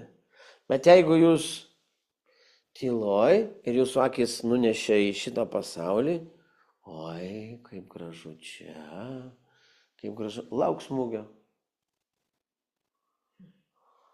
Amen? Nepasiduokit regimam pasauliui. Būkite budrus visą laiką dvasioje. Todėl tai, ką kalbame apie savo mintis ir gyvenimus, gali atnešti gyvybę arba sukelti sunaikinimą. Amen?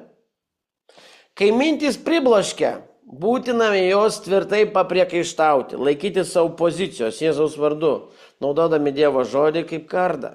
Amen? Matom, iš praėjusių situacijų, ne, kada greitai mintis jau susitaikiau su mintimi, o kitas karys sako, ne, nesutinku, aš eisiu dar vis tiek sutrenksiu dar vieną smūgį, gal aš nukautuosiu sekančių smūgių. Amen? Bum, pergalė. Ir pasiimk išgelbėjimo šalmą bei dvasios kalaviją, tai dvasios skardą, kuris yra Dievo žodis, Efeziečiams 6:17. Amen? Nes nutildysit jūs visus šitus, ne, savo sukilimus galvoje gyvenime, tik tai žodžiu. Jūs turite teisę sugriauti priešo planus.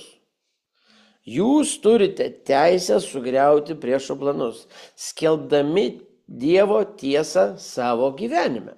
Jėzus, kai buvo dykumoje, buvo velnio gundomas, panaudojo rašto galią, kad atsispirtų kiekvienai pagundai. Lygiai taip pat turime naudoti savo žodžius, kad nugalėtume neigiamas mintis ir išlaikytume suderinamumą su Dievo valia. Amen? Nes dvasinis karas vyksta kiekvieną akimirką. Tai kova tarp tamsos ir šviesos jėgų dėl mūsų proto širdžių likimų. Amen? Su jomis pirmiausia kovojama per maldą, Dievo žodį ir ištartą žodį. Kristuje mums suteikta valdžia įgalina mus priekaištauti ir atšaukti bet kokį dvasinį puolimą, kuriuo siekiama sužlugdyti mūsų tikslą. Apsiginklavę šiuo apreiškimu turite suprasti, kad ateitis kuriama galvoje. Amen. Tai, ką galvojate šiandien, turės įtakos jūsų pasirinkimams, norams ir veiksmams rytoj. Kiekvieną mintį paimkite laisvę Kristaus klusnumui, 2 Korintiečiams sako, ne? Paimkite. Taigi jūs turite apgalvoti savo mintis ir užtikrinti, kad jos atitiktų Dievo žodį. Jūsų mintis yra dvasinės energijos perdavėjas, galintis daryti įtaką ne tik jūsų gyvenimui, bet ir aplinkiniams žmonėms. Jūsų atmosferos nešiojimas, Dievo baimingumas arba bedieviškumas paveiks aplinkinius. Amen? Nes kūniškas mąstymas yra mirtis, O dvasiškas mąstymas yra kas? Gyvenimas ir ramybė. Romiečiams 8:6. Taigi mąstyti apie kūną yra mirtis. Išgirskit. Mąstyti apie kūną yra mirtis, o mąstyti apie dvasią yra gyvenimas ir ramybė.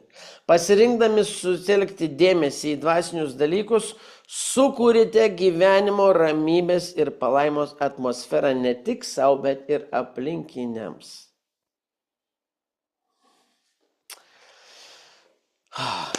Gerai, toj baigiu. Dvasinės atmosferos reiškia nematomą aplinką, kurią sukuria mintys, emocijos ir dvasinė laikysena. Dvasinė atmosfera reiškia nematomą aplinką, kurią sukuria mintys, emocijos ir dvasinė laikysena. Jūs galite pritraukti dieviškų palaiminimų arba demoniškos įtakos priklausomai nuo to, kas ugdoma jūsų širdyse ir protuose.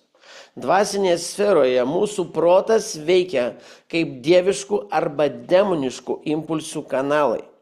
Šie impulsai veikia tai, kaip mūsų smegenų ląstelės, neuronai perduoda informaciją, o tai savo ruožtu daro įtaką mūsų veiksmams ir charakteriui. Galatams 5:17 mums sakoma, nes kūnas geidžia to, kas prieštarauja dvasiai, o dvasia to, kas prieštarauja kūnui. Vyksta nuolatinė kova tarp kūno ir dvasios impulsų. Norėdami eiti pergalę, turime išjungti bet kokius neigiamus ar bedieviškus impulsus įsigalėjusius mūsų mintyse ir iš naujo suaktyvinti neuronus, kad atitiktų dievišką mūsų gyvenimo planą. Tai daroma medituojant šventą raštą, malda, apgalvojant dvasinę atmosferą, kurią leidžiame aplinkui. Amen. Filipiečiams 4:8. Nurodoma apmastyti dalykus, kurie yra tikrai kilnūs, teisingi, tyri, mėly, geri, nes tai vėl suaktyvina dvasinius neuronus, kurie palaiko suderinimu su Dievo tikslu. Amen. Ir vat mes tik kokias mąstymas vyksta galvoje. Kada mes tik tai mąstome, mes kūrėm tą atmosferą, mes kūrėm tos dalykus, kurie kūrė dalykus. Vat būtent neuronus tos suaktyvinti, ne? Jeigu tinkamai suaktyvinsi, jie sproginės dalykas. Ne? Dar trupučiuką. Neuroninis aktyvavimas dvasioje reiškia procesą, kuriuo metu mūsų smegenų ląstelės reaguoja į dvasinius dirgiklius, kai sutelkėme dėmesį į Dievo žodį ar dvasinės tiesas, suaktyviname neuronus, kurie atitinka dievišką valią, o neigiamos mintis ir pasaulinė įtaka gali deaktyvuoti šios dvasinius neuronus ir trukdyti mūsų dvasiniam augimui. Bet kokia informacija ateinanti iš ten, jinai nukreipia neuronų darbą. Suprantate, kiek pavojinga yra? Nes, suprantate, kaip žiūri, pavyzdžiui, ką nors tokio, pasaulietiško, ne. Jeigu tu žiūri su stiprė jėga, kai sakant, ne viešpatyje, ne, ir tu per dievišką apmąstymą to įmytą, ką tu matai, ne, tu toli nenuneša, bet žmonės, kurie žiūri ir tai pasileidžia, žiūri tenais kažkokią informaciją ir kas sako, o Dieve, Dieve, juos jau nunešė kažkur ten ir skandina. O Dieve, o tai kai ten bus, jis dar labiau. Suprantat, kaip yra.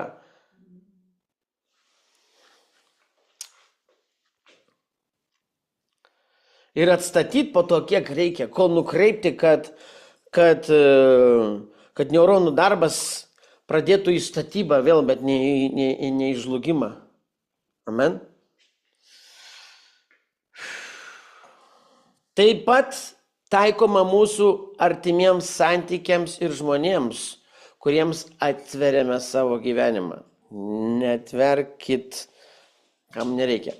Atsiribokite nuo žmonių, kurie atneša netinkamą atmosferą arba išsunkia jūsų užsidegimą. Girdit? Atsiribokite nuo žmonių, kurie atneša netinkamą atmosferą arba išsunkia jūsų užsidegimą. Dvasios sritis yra sudėtingai susijusi su mūsų mintimis, žodžiais ir veiksmais. Esame pašaukti būti budrus dėl to, ką galvojame, sakome, darome, nes šie dalykai formuoja mūsų ateitį.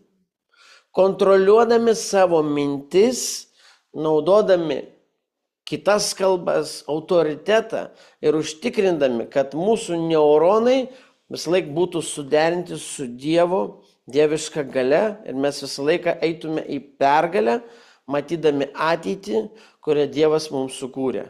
Amen. Veikiant veiksmingai dvasios sferose, turime nepamiršti dvasinės atmosferos, kurią nešiojame. Visada stengdamiesi nukreipti savo mintis į aukščiau esančius dalykus. Mylėkite tai, kas aukščiau, ne tai, kas žemėje. Kolosiečiams 3:2, ne?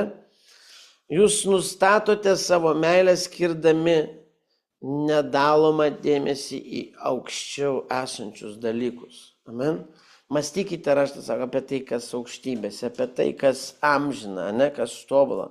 Nukreipkite savo. Ir nėra lengva. Nes sako, dangaus karalystėje jėga įmama, tu turi praustisi ten. Nes visas jūsų skverbimas jis eina per tamsą, nes pradžioje aplinkui tamsa ir prasiveršti. Ne? Todėl naudokite viskas, kas duota. Todėl kartais reikia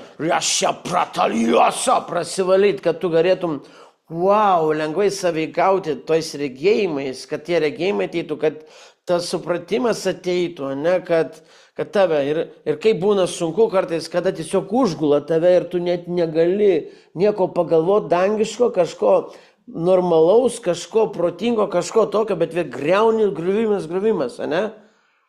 Stop. Sustot, tar žodį, atsitraukt, nes 10, 15, 20, 30 minučių, nesvarbu, ir išeiti į karą, jis višia prieš tas mintis, prieš viską. Nes kitaip jisai sėja, jis jau sėja, stabdyt, ne, tuos visus sėjėjus. Taigi, dvasios sfera nėra abstrakti savoka, brangiai, ji yra galutinė tikrovė, valdanti viską, kas nematoma ir matoma. Tai matmuo, kuriame įtvirtinamas dieviškas autoritetas, kur formuojami likimai ir kur dvasiniai mūšiai lemia žmogiškųjų reikalų eigą. Norint efektyviai vaikščioti šioje sferoje, reikia išugdyti dvasinį meistriškumą, gebėjimą tiksliai išvalgiai, dievišką išmintimi vadovaujantis jos visais principais. Amen? Vat mes turime taip judėti. Per visą šią kelionę mes atskleidėme gilią tiesą, kad mintys nėra pasyvios, jie yra likimo sėklos. Amen? Kiekviena linksma mintis yra dvasios judėjimas formuojantis atmosferą, įtakojantis sprendimus ir nustatantis žmogaus gyvenimo trajektoriją. Rastas skelbia, kad jūsų protas yra jūsų dvasinio gyvenimo valdymo centras. Mintys, kurias leisite, lems, ar lygiuosite į dievišką valią, ar tapsite auka tamsos manipulacijos. Mūšį dėl viešpatavimo pirmiausia laimi protas, nes protas yra tiltas tarp fizinės ir dvasinės sferos. Tiltas. Amen. Dvasios srityje žodžiai nėra tik garsai, jie yra teisiniai vykdymo instrumentai. Tai, kas skelbiame, formuoja jūsų tikrovę, nes liežuvis neša gyvybės ir mirties galią. Kiekvieną kartą, kai kalbate, susiderindami su Dievo žodžiu, jūs aktyvinate dieviškus potvarkius, patvirtinančius jo valią žemėje. Jėzus tobulas pavyzdys nugalėjo šėtoną dykumoje ne fizinė jėga, o ko? Ištartų žodžiu. Kiekviena pagunda buvo sutikta tvirtų pareiškimų, parašyta. Tai mus moko, kad aukščiausias kovos ginklas yra ne tik malda, bet Dievo žodis ištartas iš jo lūpų, rėma pagrįsta malda. Ane? Aš deklaruoju tą, ką išgirdau. Šitas yra stipriausias kardas, ane? Bet švento rašto malda.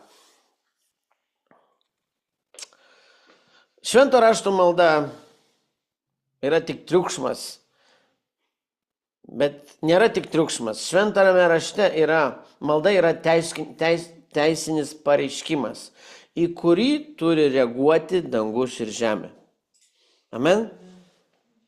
Neįmanoma, kad nereaguotų į šitą konstitucijos knygą, aleliuja, kurioje yra. Mes dalyvaujame nenumaldomoje kovoje tarp Dievo karalystės ir tamsos jėgų. Jūsų ugdoma dvasinė atmosfera lemia jūsų patiriamų dieviškų susitikimų lygį.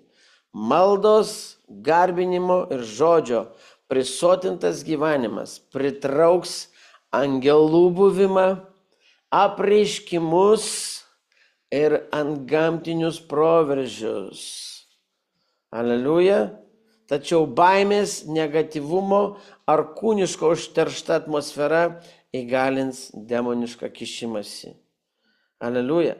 Jūs nebuvote sukurti būti dvasinių būtybių auka. Jūs buvote pašaukti karaliauti kaip karalius ir kunigas dvasioje. Amen? Melchizedeko būdu. Viešpatavimas suteikiamas ne pasyviems, o tiems, kurie supranta dvasios dėsnius ir drąsiai jais vaikšto. Jūs nesate paprastas žmogus, jūs esate dvasinė būtybė, pašaukta valdyti žemę per Dievo išmintį ir galią. Drąsiai ženkite į savo dvasinį palikimą, vadovaukitės savo, mąstykite apie gyvenimą, valdykite dvasios kardą ir vaikščiokite nepaneigiama dvasios karalystės pergalę. Amen. Aleliuja. Na, ačiū už jūsų kantrybę. Manau, kad čia jums reiktų dar keletą kartų perklausyti šitus dalykus, nes jie yra fundamentaliniai, kaip čia pasakyti, pamatiniai. Būtent, aš dabar trupučiuką sugrįšiu prie vienos vietos. Mes turime ne tik žodžiu tikėti, bet būti gyvenimo tikėjimo pavyzdys savo ir kitiems. Pavyzdžiui,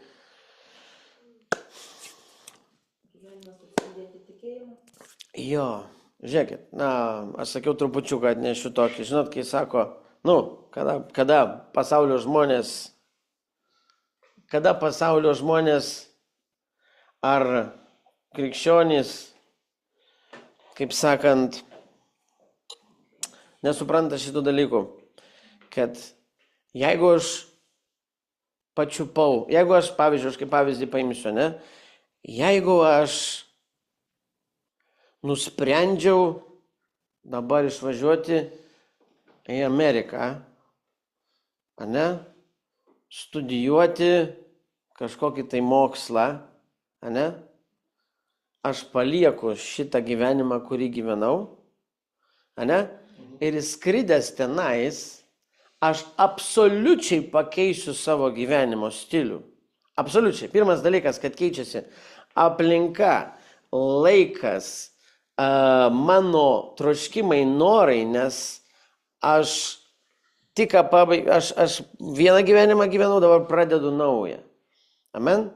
Mes keliaudami su Ingrida per iš šalies į šalį, daug dalykų tokių mokėmės ir kaip matoma, kad pasikeitimas pervažiavimas į kitą gyvenimo vietą net pakeičia tavo ir pačio gyvenimo ritmą, stilių ir atneša naują matymą, ne?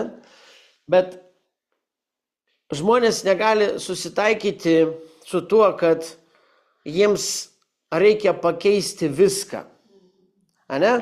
O tai aš negalėsiu to daryti, jeigu aš būsiu krikščionis, o tai aš negalėsiu to daryti krikščionis, o tai kaip, ar tai čia blogai, ar tai tas ne, o tai ar tai blogai. Dar kartą sakau, kai tu išvažiuoji, daleiskim, mokintis dabar, palieki Lietuvą, išvažiuoji į Ameriką, tolimą, Australiją dar toliau, kur iš viso kengūros vien. Amen? Tu ten nuvažiavęs, tu prarandi visus draugus, visą kas aplinkui, nes tu pasiaukoji, važiuoji ten ko, dėl to, kad tu mokinsiesi. Tu turi tikslą. Amen? Tave ten pasitinka naujos disciplinos, nauji iššūkiai, dalykai, viskas. Amen? Nes tu metėjai visą šitą, tu susimokėjai, tu priėmėjai tą sprendimą, važiuoti į kitą pasaulio šalį, pradėti naują gyvenimą. Tu tenais atvykus, tu taikaisi prie tos šalies teisinių institucijų įstatymų, prie visko naujo, palikdamas visą, ką tu turėjai. Keičiasi viskas. Ir nuolankiai priimi tą, ką tu gauni naują. Ane?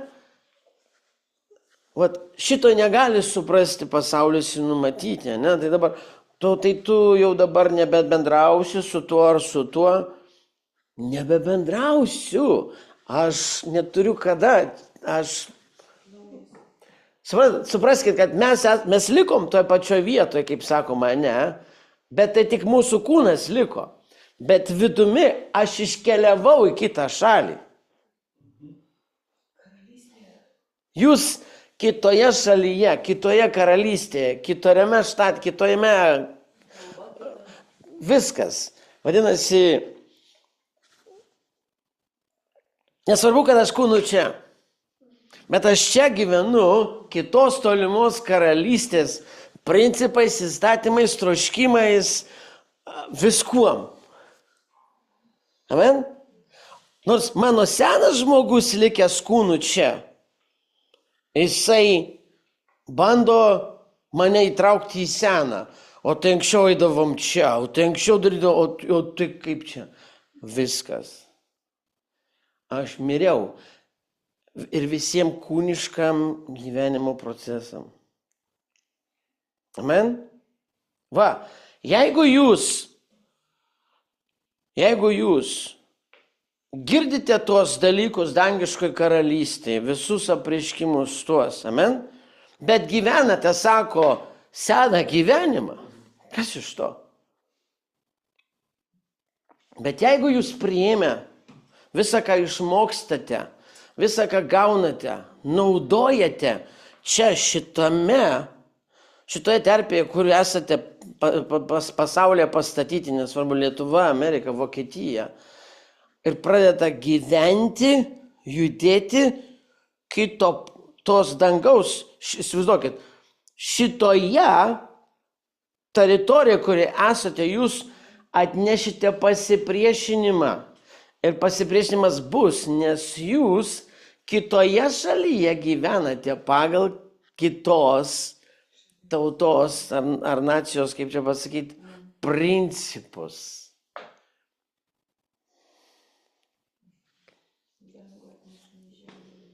Amen? Todėl mes neprisitaikome prie šio pasaulio, bet atnaujindami mąstymą gyvename šiame pasaulyje kitokį gyvenimą. Amen? Haleliuja. Taigi, dėkojam Dieve tau už žodį, Viešpatie, aš meldžiu, kad šitie apreiškimai giliai Viešpatie pasiektų tavo vaikų širdis, tavo vaikų dvasia, Viešpatie Dieve, kad mes drąsiai pradėtume Viešpatie Dieve gyventi diena iš dienos apmąstymuose tai, kas dora, tai kas viešpatie Dieve ateina iš dangaus, kad mes galėtume keistis, kad mes galėtume gyventi dangumi viešpatie Dieve čianais. Viešpatie Dieve, teleportuotis Dieve per tas mintis, per tas regėjimus, viešpatie Dieve, būti vienas su tavimi, sąveikauti Dieve. Dėkoju tau, viešpatie Dieve. Liek savo malonę savo sūnums, viešpatie Dieve, kad mes dar stipriau galėtume įsitvirtinti tavyje. Dėkoju galingo Jėzus Kristaus vardu. Amen, brangieji. Taigi, sudie. Įrašą šitą nutraukiu dabar, o mes dar pasiliksim.